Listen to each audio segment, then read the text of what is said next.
Hi! Welcome back again to Brayla's channel. Narito po tayong muli para sa isa na namang informative videos na para po sa inyo. This time ay para sa lahat ng SSS pensioners natin dahil aalamin natin kung mapapaagang muli ang inyong August pension at ang malapit ng maibigay na benepisyo na 13th month pay para ngayong taon. Sino-sino ba ang qualified makatanggap at hindi qualified?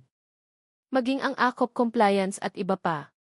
Ang lahat ng yan ay ating ibabahagi sa inyo, but before po tayo mag-start sa ating topic kung bago ka pa lang sa aking channel, please do kindly subscribe, like, and share na din sa ating mga kaibigan, kaanak o kapwa po nating pensioners. At please do share na din sa ating mga social media accounts para mas marami pa ang makaalam. With no further ado, let's begin na po sa ating topic. To all SSS pensioners, SSS pension for August 2026. Maagang release. Plus ang 13th month pay at ang AKOP compliance this year. Sino-sino ang mga qualified at hindi qualified? At mga dapat mag-comply? Tara alamin natin. Good news pong muli sa lahat ng ating first batch at second batch SSS pensioners. Dahil ngayong August ay mapapaaga na naman ang inyong pension. Para sa lahat ng first batch pensioners, ito po ang inyong pension schedule release.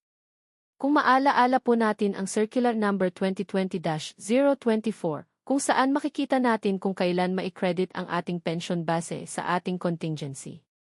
So, para po sa lahat ng first batch pensioners natin, ang inyong August pension ay matatanggap nyo na po this July 31, ngayong Friday na po ang inyong pension release. At para sa lahat ng second batch pensioners, ito po ang inyong pension schedule release. Since ang August 16 ay nag-fall sa weekend, ang inyong pension release ay mapapaagang muli, kaya't ang inyong pension release ay matatanggap nyo na this August 14, Friday. Samantala, alamin natin ang paparating na 13th month pay ngayong taon. Ang SSS 13th month pension o 13th month pay ay karagdagang benepisyo na ibinibigay ng Social Security System sa mga qualified pensioners. Katumbas ito sa isang buong buwan ng pensyon at karaniwang inilalabas tuwing unang bahagi ng Disyembre bilang pamasko sa mga miyembro. Sino-sino nga ba ang qualified makatanggap ng 13th month pay? Una na po dito ang lahat ng SSS retirement pensioners. Mga retiradong miyembro ng SSS na nakakumpleto ng hindi bababa sa 120 monthly contributions at tumatanggap ng buwan ng pensyon. Pangalawa, mga SSS survivor o death pensioners. Sila ang mga primary beneficiaries tulad ng naulilang asawa o mga dependent na anak ng pumanaw na SSS member o retiree. Pangatlo, lahat ng total disability pensioners. Sila ang mga miyembrong nagkaroon ng permanent total disability at kasalukuyang tumatanggap ng buwanang benepisyo. At panghuli, mga partial disability pensioners na may condition.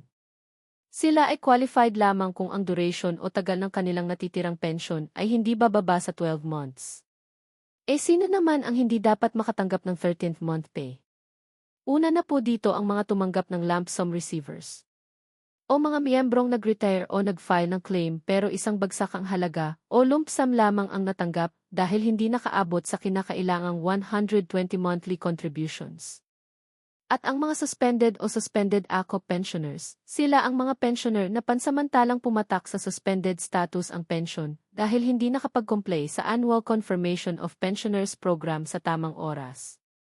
Kapag na-reactivate ang status, ito ay agad i-release din ng SSS ang naonsaming pension at 13th month pay.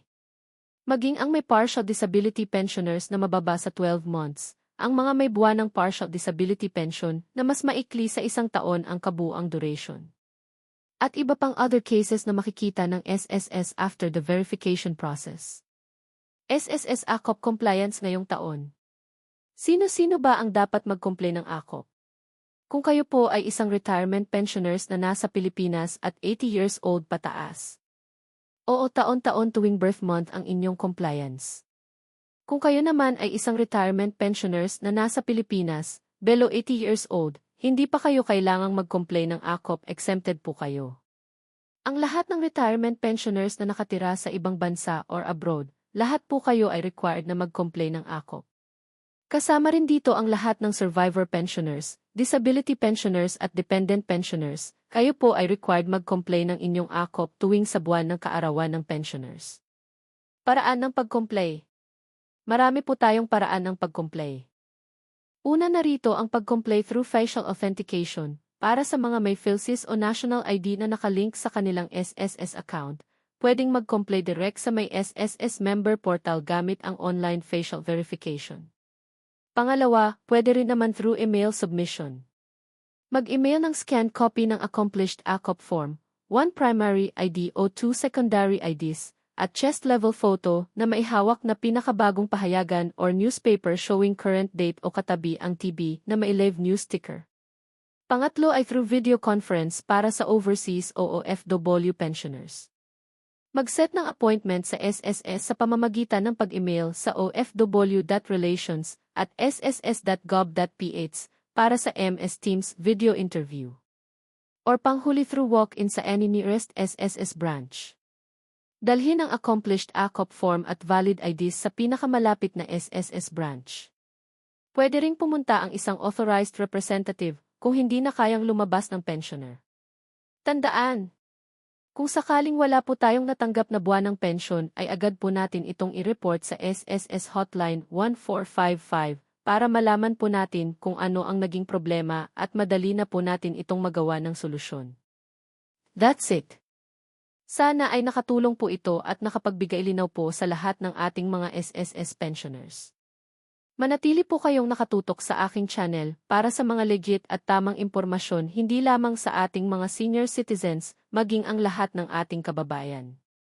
Marami pong salamat and God bless po sa lahat.